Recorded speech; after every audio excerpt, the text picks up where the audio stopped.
In the dark waters off Guadalcanal, Japanese sailors spoke in hushed tones about an American cruiser that fired so fast, her guns sounded like machine guns tearing through fabric. They weren't wrong to fear her.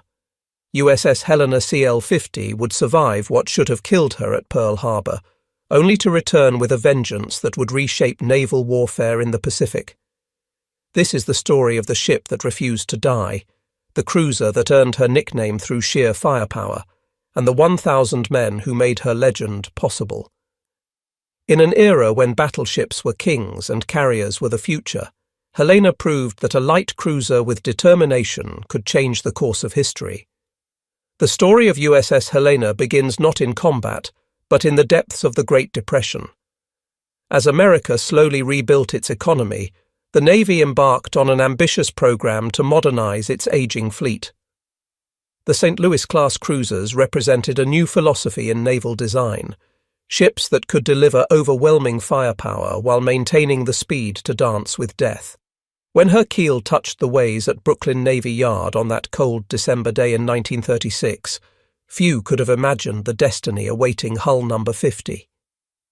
The workers who riveted her plates and shaped her armor were building more than a warship. They were crafting an instrument of survival and vengeance. Helena stretched 608 feet from stem to stern, her sleek hull cutting through water with a beam of just 61 feet. But her true glory lay in her armament. 15 6-inch guns nested in 5 triple turrets gave her a broadside that could unleash hell. These weren't ordinary naval rifles. The Mark 16 guns could cycle rounds at an astonishing rate. In perfect conditions, each barrel could spit out 8 to 10 rounds per minute. Do the math. That's potentially 150 shells per minute from her main battery alone. No wonder the Japanese would come to call her the machine gun cruiser.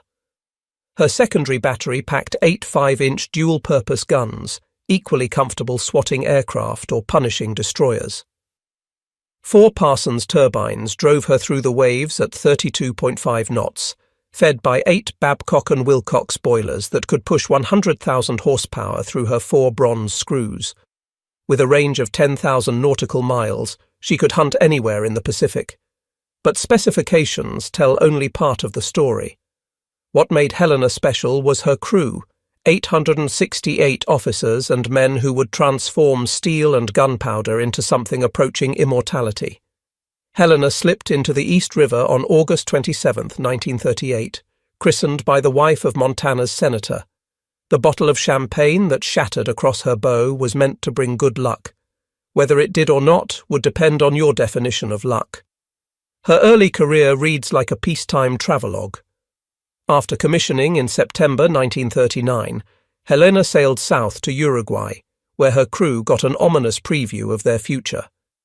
The wreckage of the German pocket battleship Graf Spee lay in Montevideo Harbor, scuttled after the Battle of the River Plate. Young American sailors stared at the twisted metal and wondered if they were looking at their own fate. The Pacific called, and Helena answered. By September 1940, she joined the Pacific Fleet, spending months in Hawaiian waters perfecting her deadly art. Gunnery drills, damage control exercises, navigation training, the endless repetition that transforms civilians into warriors. As 1941 drew to a close, Helena entered Mare Island Navy Yard for upgrades. The Navy, perhaps sensing the storm approaching, fitted her with new 1.1-inch anti-aircraft guns. It was like giving a boxer brass knuckles just before a street fight. On the morning of December 7, 1941, Helena rested at berth 1010 in Pearl Harbor's Navy Yard.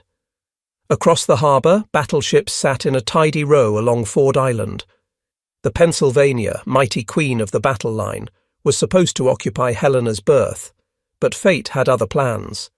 The dry dock needed Pennsylvania more than the pier needed Helena. At Aero 757, Lieutenant Commander Shigeharu Murata led 9 Kate torpedo bombers toward what he believed was Pennsylvania. Through the early morning haze, Helena's profile looked enough like a battleship to seal her fate. Only the lead plane released its weapon, a Type 91 torpedo that carved through the harbor's placid waters at 40 knots. The weapon passed beneath the mine layer Oglala moored alongside and struck Helena at frame 75, just below her armour belt. The explosion ripped through her engineering spaces like a giant's fist. Engine room number 1 and boiler room number 2 transformed instantly from ordered machinery spaces into twisted metal coffins.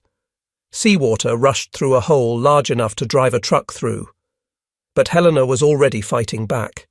Within 2 minutes, 120 seconds, her forward diesel generator roared to life. Power flowed to her gun mounts. As Japanese planes wheeled overhead for their second attack, Helena's anti-aircraft guns spoke their defiance.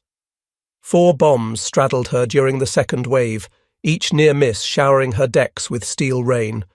The ship that should have died stayed afloat through miracles of damage control and human determination. 40 of her men lay dead, another 100 wounded, but Helena survived. In the wardroom, blood mixed with oil as medical teams worked to save the living. On deck, gunners stayed at their posts even as their shipmates fell around them. The Japanese pilots who reported her sinking made a terrible mistake. They had awakened a sleeping giant's little sister, and she would remember.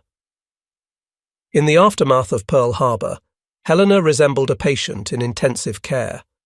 Water sloshed through her wounded hull, and emergency pumps worked around the clock to keep her afloat.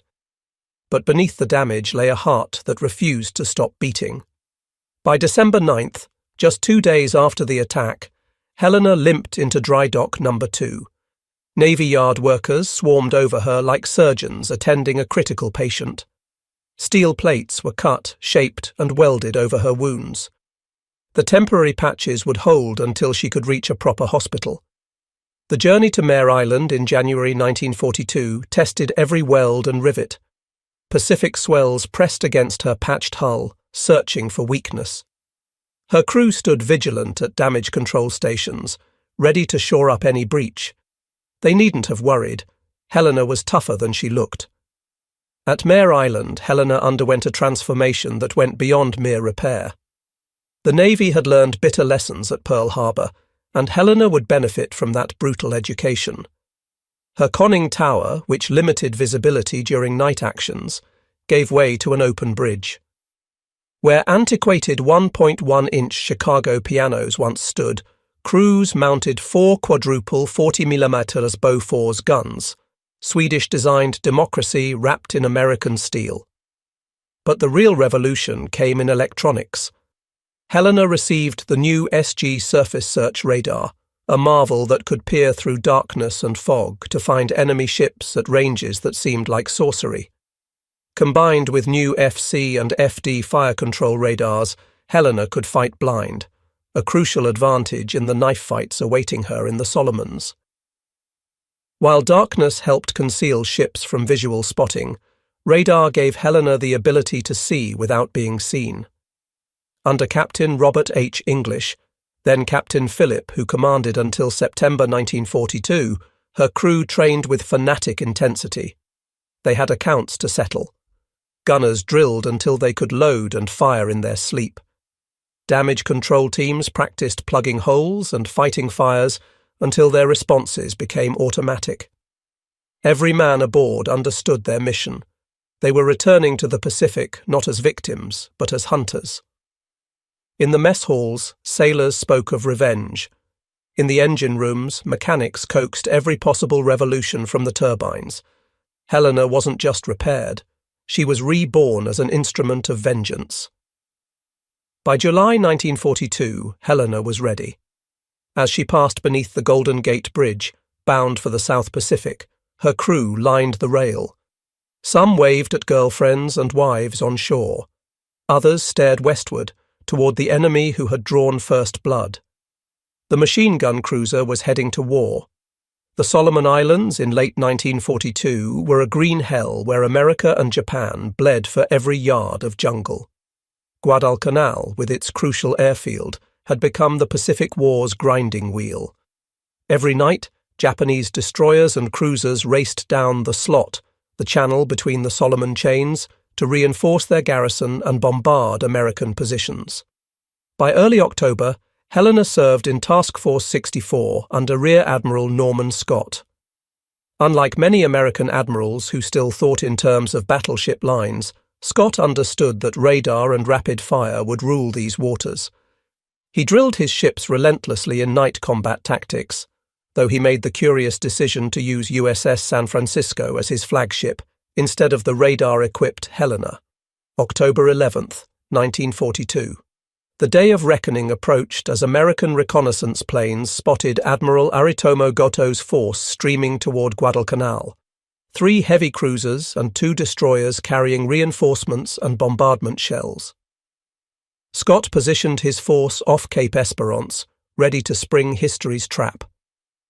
As darkness fell, Helena's SG radar operator, radio man 3rd Class Robert S. Brown, hunched over his scope. At 23:25, a phosphorescent blip appeared. Enemy ships at 27,700 yards.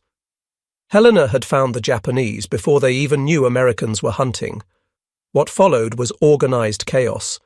Scott, operating blind on San Francisco, ordered a column turn that accidentally placed his force across the Japanese T, the perfect position for a naval ambush. On Helena's bridge, Captain Gilbert C. Hoover, who had assumed command in September, grew increasingly frustrated. His radar showed enemy ships at 5,000 yards, practically point-blank range, but Scott hadn't given permission to fire. Finally, at 23:46, Scott's ambiguous "Roger" to another query was interpreted as permission to engage. Helena's turrets, already trained on the enemy, erupted in violence. The first salvo caught the heavy cruiser Ioba completely unprepared. 6-inch shells slammed into her bridge, killing Admiral Goto instantly and wounding her captain. The Japanese admiral died believing his own ships were firing on him. He never imagined Americans could strike from the darkness with such precision. Helena's guns achieved rates of fire that seemed impossible.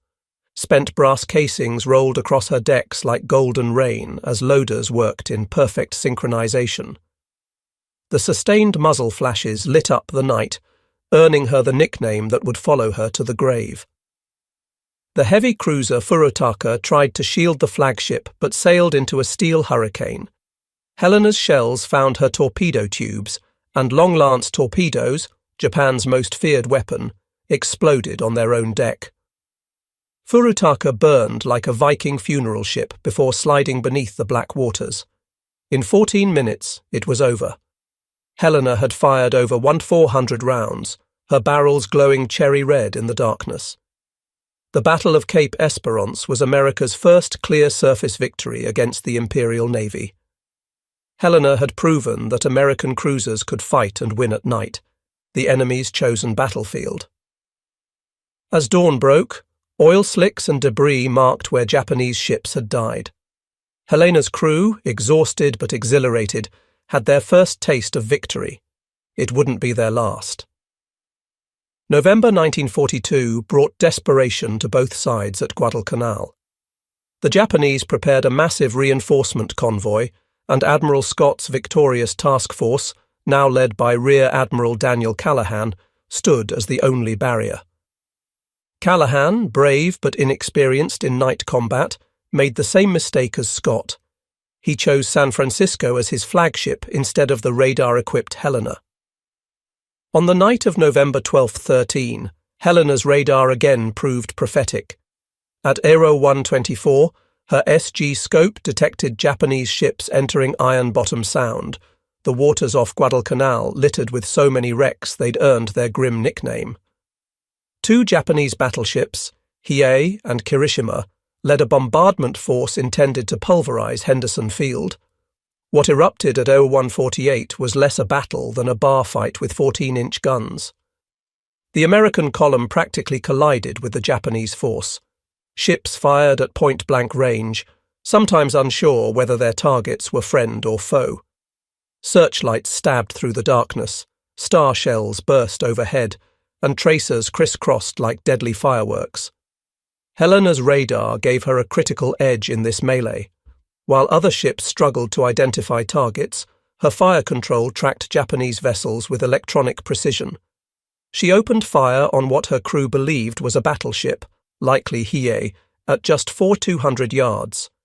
Her rapid-fire salvos walked up and down the enemy's length, sparking fires and explosions. The destroyer Akatsuki made the fatal error of illuminating Helena with her searchlight.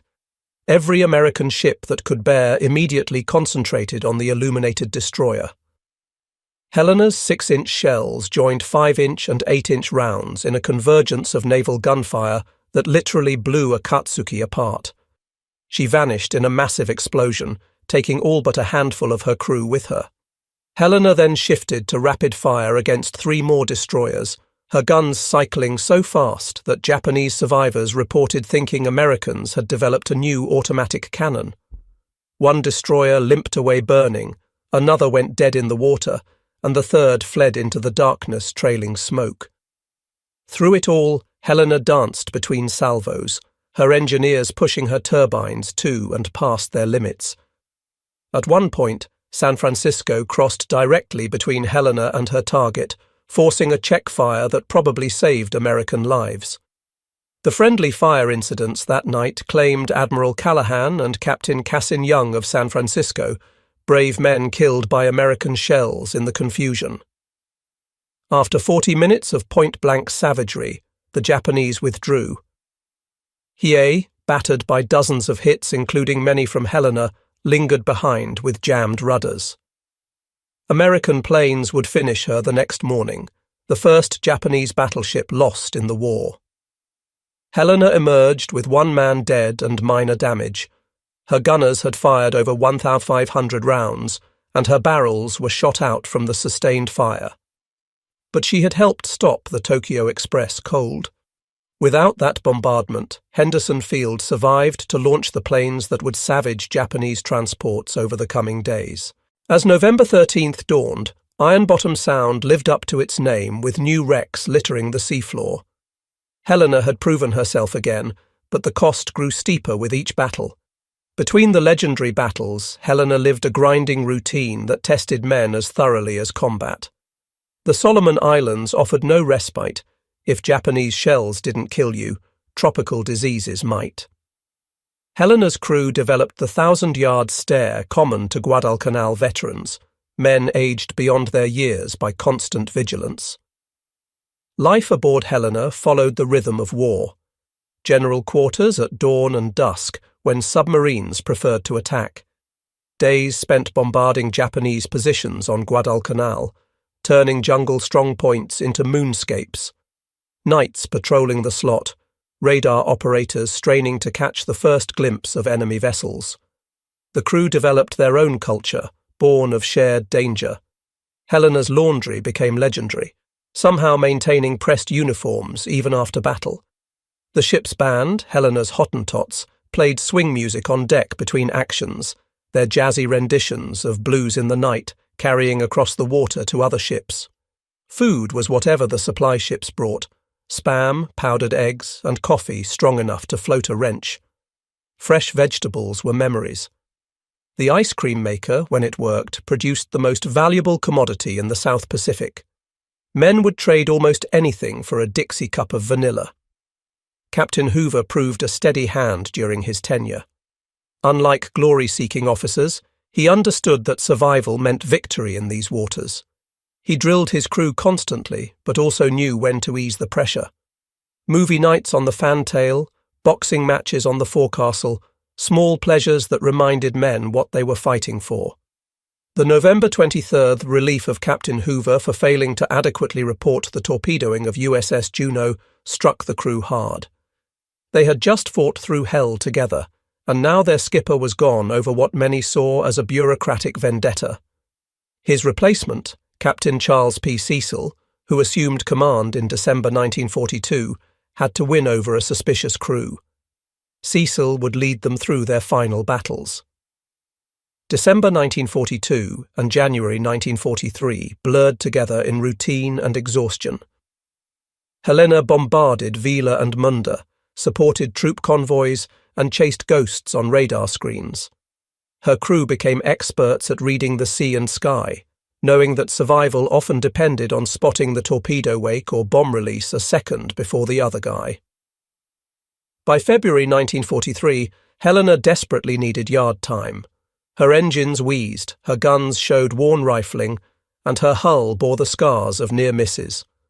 The voyage to Sydney, Australia felt like sailing to paradise.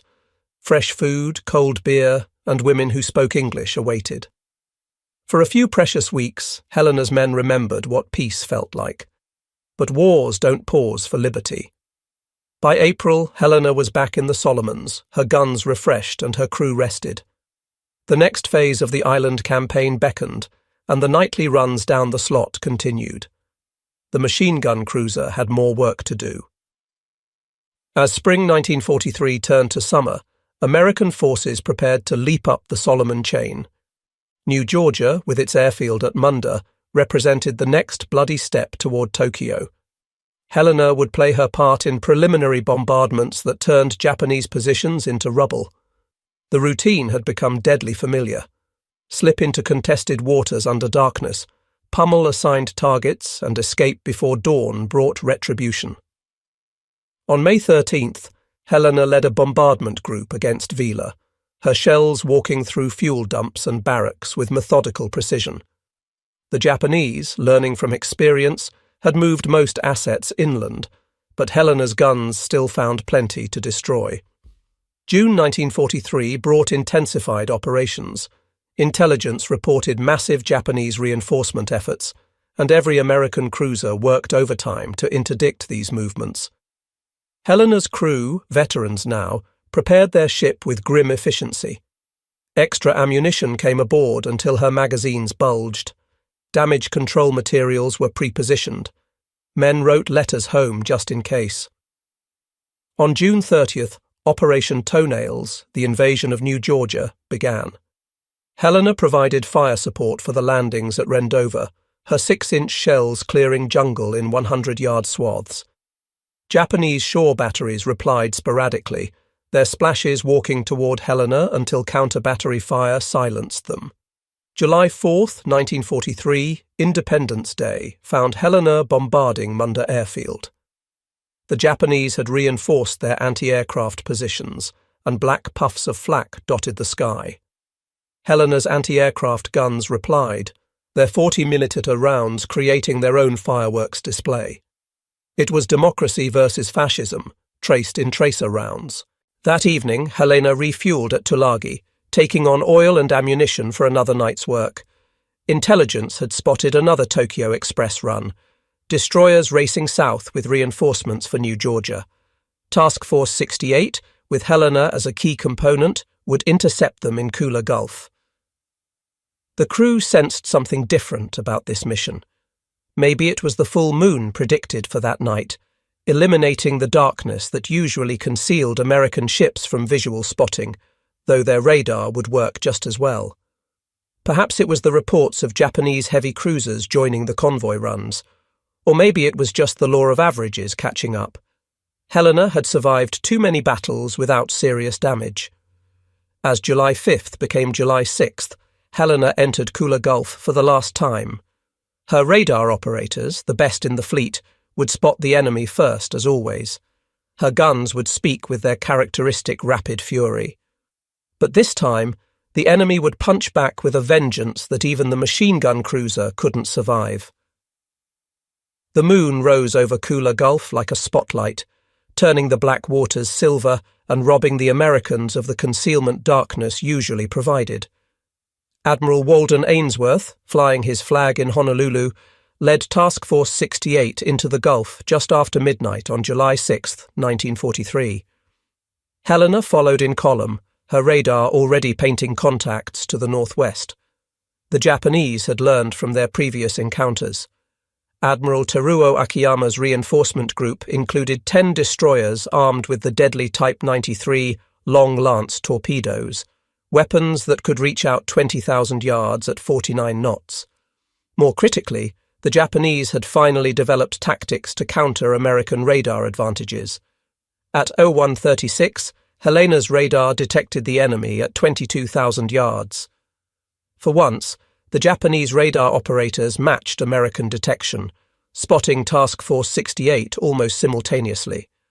Both sides began their deadly approach, knowing this would be a gunfight where speed mattered more than armour. At Aero 157, Admiral Ainsworth ordered the attack. Helena's turrets, already tracking their targets, erupted immediately. Her first salvos targeted the destroyer Niizuki, Admiral Akiyama's flagship. The range was 11,000 yards, comfortable for Helena's experienced gun crews. Niizuki never had a chance. Helena's second salvo found her, and the following salvos turned the destroyer into a floating pyre. 6-inch shells detonated her torpedo warheads, shattered her bridge, and opened her hull like a can opener. Admiral Akiyama died in the opening minutes, his last sight the muzzle flashes that spelled his doom. But even as Niizuki died, her sisters had launched their long lances. 10 destroyers fired volleys of torpedoes before turning away at high speed, a tactic that traded gunfire for torpedo accuracy. Nearly 50 torpedoes now raced through Kula Gulf's waters toward the American column. Helena shifted fire to the destroyer Suzukaze, her radar-directed shells finding the target despite the range. But she had made a critical error. Her initial salvos used flashless powder, carefully hoarded for night actions. When those special charges ran out, she switched to standard propellant. Each salvo now lit up the night like lightning, clearly marking Helena's position for Japanese torpedo directors. At Aero 203, Helena's luck ran out. 3 long lances found her in quick succession, and the machine gun cruiser's death began. The first torpedo struck forward of Turret 1. The explosion was catastrophic. Either her forward magazine detonated, or the torpedo's 1,080-pound warhead simply obliterated her bow. Turret 1 vanished in a pillar of flame that reached 200 feet skyward. The blast rolled through the ship, buckling bulkheads and throwing men against steel walls like rag dolls.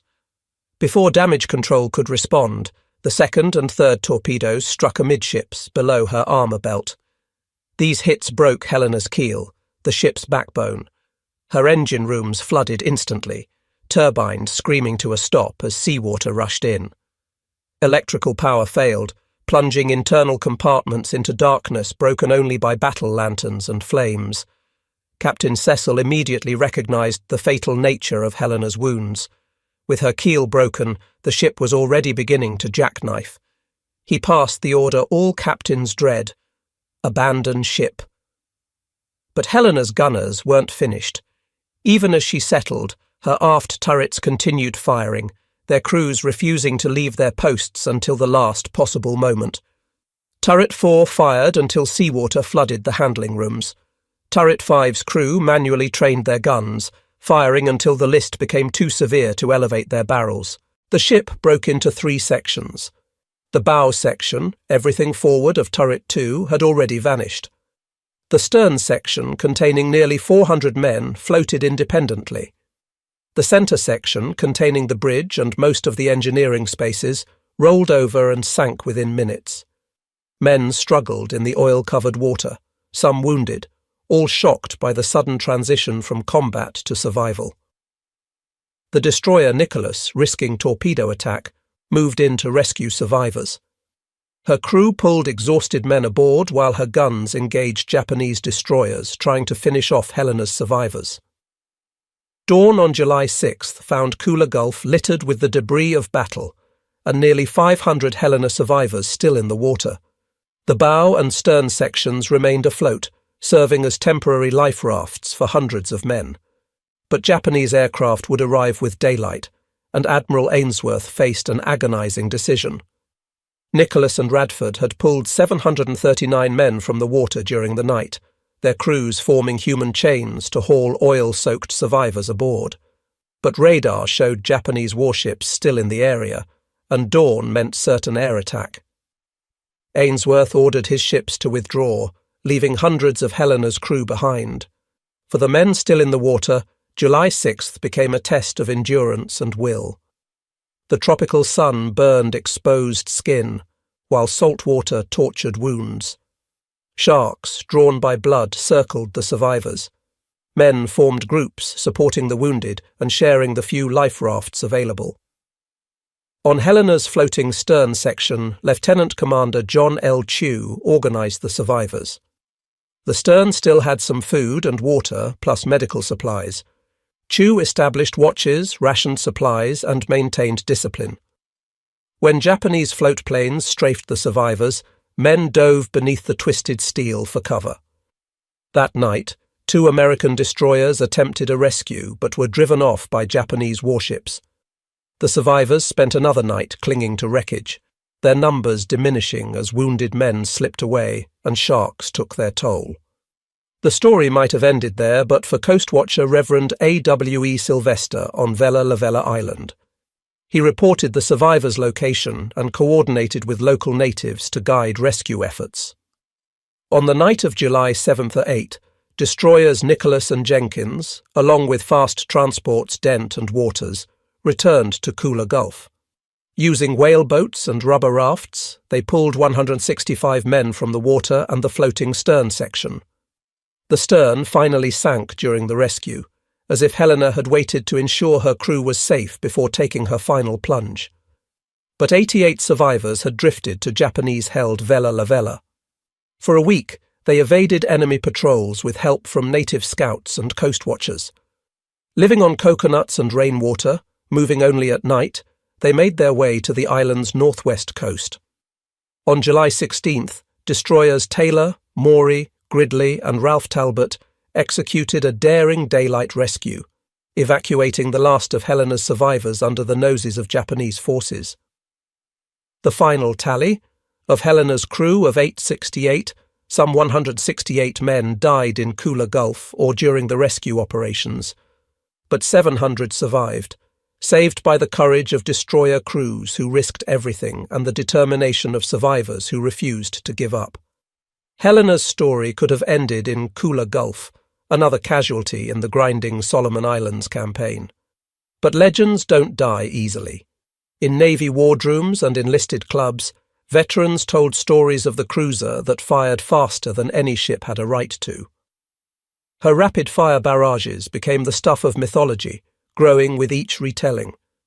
The Navy recognized Helena's extraordinary service with 7 battle stars and the first-ever Navy unit commendation awarded to a ship.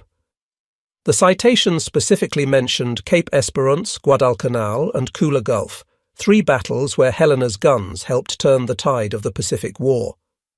Her influence extended beyond medals.